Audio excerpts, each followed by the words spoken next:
Hey guys, welcome back to my channel. In this video, I'm going to be talking about 6 cheap and easy sensory activities that you can do with your toddlers and your babies. I'm also going to be talking about what sensory is, why I do it, and how I do it. So if you think you can benefit from this video, then keep on watching. Sensory play is basically anything that engages your child's 5 senses: touch, smell, taste, sight, and hearing, as well as anything that engages like movement and balance. It also really helps with your child's autonomy. So a reason that I love doing this with Scotty, especially as a toddler, it makes him feel really independent. Not only does it make him feel really independent, but he also spends a lot of time doing sensory activities because he's engaging himself in those 5 senses, and he's more likely to spend a lot more time with a sensory bin or sensory activity than he would be just playing with a normal toy. And not only does it benefit him, but it benefits me as well because he spends a lot of time playing with that sensory activity or sensory bin, and then I get time to do whatever I need to do around the house or stuff for myself or whatever it is. So not only is it good for all those benefits for his development and his brain, but it's also really good because it's something that it's cheap and it's easy to do as an activity with my toddler and also my baby. So a lot of these activities that I'm gonna show you guys today cost less than $5. If you're curious about how to start sensory or sensory activities or anything, go on Pinterest or Google and look up easy, cheap sensory activities I can do with my baby and toddler, and a ton of stuff will come up. I just went and I got a cheap bin from the dollar store, and then I just slowly built my stash over time. Because I think if you would go out and buy a ton of sensory activity stuff, ton of sensory stuff on Amazon or whatever,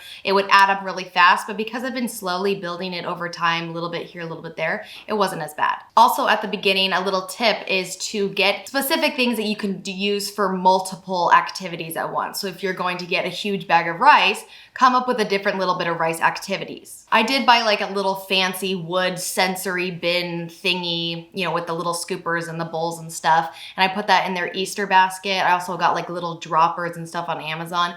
They're not necessary. You could use cups from your kitchen. You could use spoons from your kitchen. Of course, they're not necessary. You don't need these fancy things. So don't feel pressure to buy these things because you really don't need them. You can start off small, start off with things you already have in your house, and then you can grow from there if you want to. So where you can do it is you can buy a fancy like sensory bin table. I've been trying to buy the one from IKEA, no joke, for like 10 months.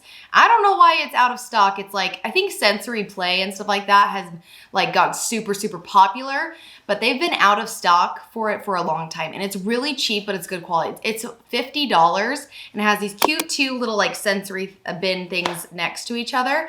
And I've been trying to get it for so long. So I'm crossing my fingers that it comes back in stock soon because I really want it. But for now, I just have these 2 like sensory bin things that I got from the dollar store, and I either put them on the ground, on the table, or if it's just Scotty doing it, I'll just put it on the counter and he can use his little tower that Max built him, and he can just do it right there on the top of the counter. When it comes to when is like the best time to do sensory activities during the day, for me, it's when I need him to be distracted. First one is during Cal's first nap. I will kind of plan a little sensory activity for the whole week for Scotty that he can do during Cal's first nap, because sometimes that's like when he wants a little bit of time with me, so I'll play with him for a little bit, get him kind of going, we spend some quality time together, and then he'll take it from there. Another time that I love using the sensory activities for my advantage is during dinner time, because that's another time that he gets really hyperactive and wired. And so for Scotty, as a like, I wouldn't say he's like a crazy, like more than normal hyperactive toddler. He's just a toddler, and sometimes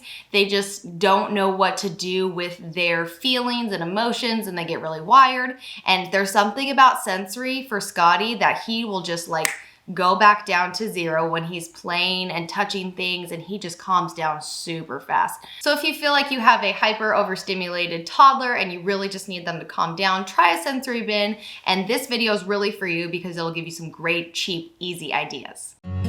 So the first one that I made is this like animal rescue out of Jello, and it was really easy to make. All I did is whipped up some Jello, put it in a cupcake tin, dropped in some animals, and then I let it sit in the fridge overnight.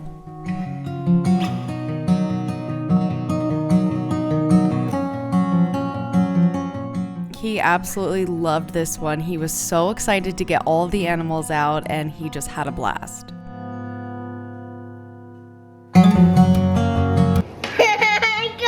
Let me see. A duck. What does a duck say?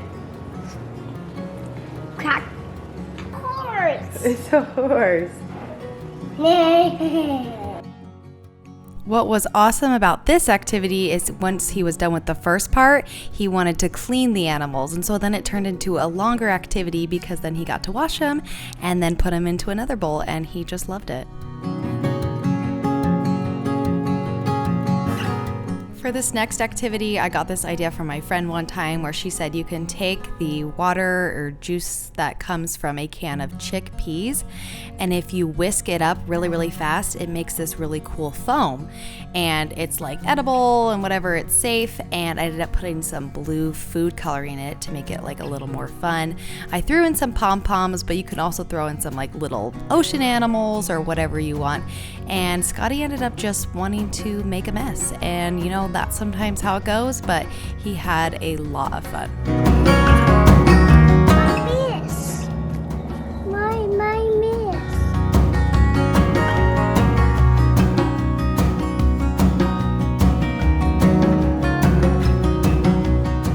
For this next one, all you have to do is quickly make some spaghetti and then grab some food coloring, separate your spaghetti, and depending on like how many, colors you want to make, I ended up doing 4, so I used 4 bags.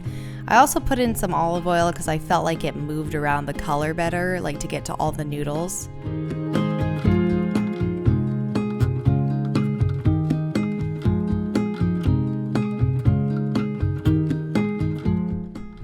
I think this is where I realized my lighting wasn't so great. So I ended up putting it in just this Tupperware thing because I was making it at night. So I just put it in the fridge overnight. Spaghetti.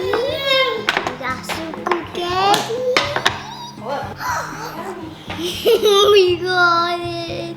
Touch? Blue. Touch? That orange? Now we're gonna add animals, okay? Okay. It's a fish. Crab. So this one ended up being a huge hit with both the boys. They loved it. I just threw some ocean animals in there so they can, rescue them as well. And what's so great about this one is they can also eat it. So if you can get any sensory things, activities that they can eat, even better, total bonus. That tastes good. Good.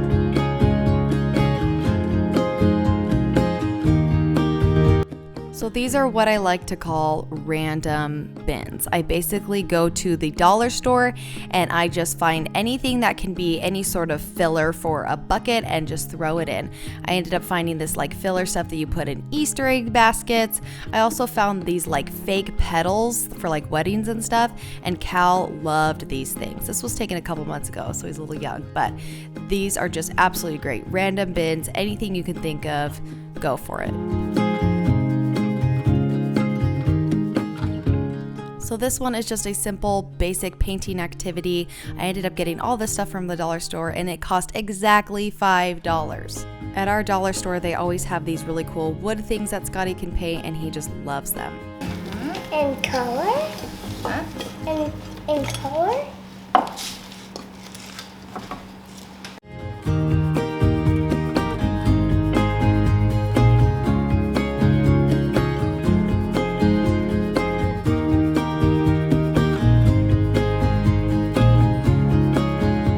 One thing that I will say about this activity, it's definitely the messiest, but I found these huge like cardboard paper things at the dollar store, and that makes it way easier to clean up the mess. So this one is definitely the most aesthetically pleasing sensory bin. Again, those wood things are not necessary, but I ended up getting this really huge, cheap bag of rice at Walmart, and we've been doing these little animal rescues with this dinosaurs, and he just moves the rice around, rescues the dinos, and he plays with this for a long time. I found that one.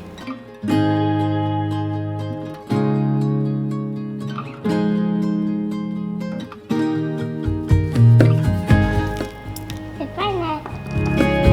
I love rice and sensory bins, but they do sometimes make a mess, but they're really, really easy to clean up, and I love that Scotty can help me clean it up too. Those are all the activities that I have for this video. I hope you found some of them helpful, and I hope you go and try them at home with your own kids.